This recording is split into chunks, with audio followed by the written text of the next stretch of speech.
नमस्कार दोस्तों, आज बाबा बर्फानी को याद कर लेते हैं। आने वाले दिन उनकी यात्रा पर जाने वाले सैकड़ों बल्कि कई बार संख्या हज़ारों में तो पहुंच जाती है। आमतौर पर हज़ारों तीर्थ यात्री उस ओर कूच करेंगे बाबा बर्फानी की जय बोलते हुए, और उसकी श्रद्धा सुमन वो श्रद्धा सुमन फूलों की शक्ल में नहीं होते, आस्था की शक्ल में, श्रद्धा की शक्ल में और जयकारों की शक्ल में।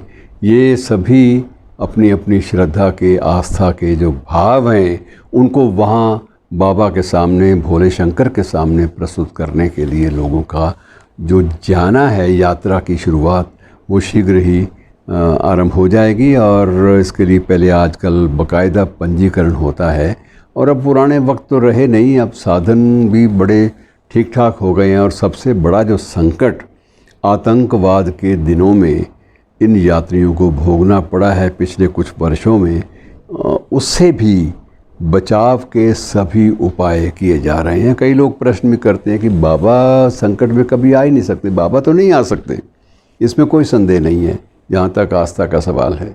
लेकिन गलत तत्व, गलत निशाचर जिन्हें बोलते हैं, वो तो हर जगह होते हैं। बाबा के वक्त में भी थे और उनका नाश बाबा को करना पड़ा था। तो अब ये है कि अब बार बार बाबा को कष्ट देने की बजाय हम बाबा के श्रद्धालु हैं, हम स्वयं उनकी रक्षा और उनके भक्तों की रक्षा, दोनों प्रकार की जो एक सुरक्षा की भावना जगाने का दायित्व ये हमारी केंद्रीय सेना बलों पर, हमारी सेना पर और अर्धसैनिक बलों के अलावा जम्मू कश्मीर की पुलिस, इन सब पर साझे रूप में होता है। और सब लोग इस बात को सुनिश्चित बनाते हैं कि यात्रा आबाद गति से चलती रहे।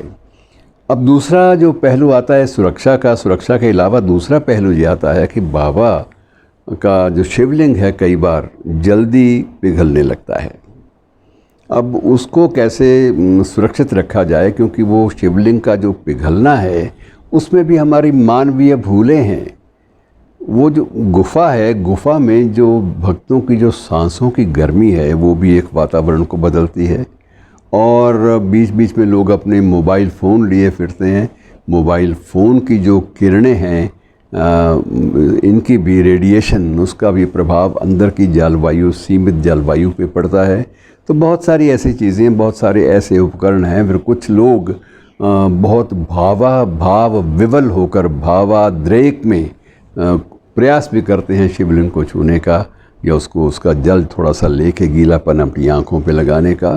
तो इन सारे प्रयासों का जो दुष्प्रभाव है वो गुफा के भीतरी वातावरण पर पड़ना स्वाभाविक है।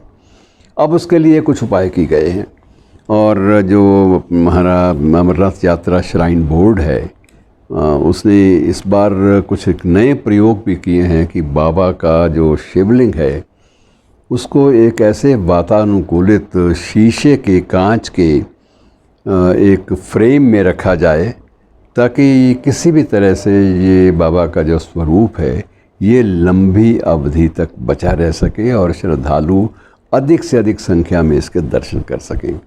और ये जो प्रस्ताव है इसमें बहुत प्रयास किए जा रहे हैं। पहले ये था कि पहले ग्रिल लगी हुई थी, ग्रिल पार करके कोई आदमी आगे ना जाए, लेकिन ग्रिल के बावजूद रेडिएशन की जो बातें थी, सांसें थी श्रद्धालुओं की, या इसका मोबाइल का जो प्रयोग करते थे वो, कैमरों का प्रयोग, अब ये सारी चीज़ें तो वर्जित हैं ही।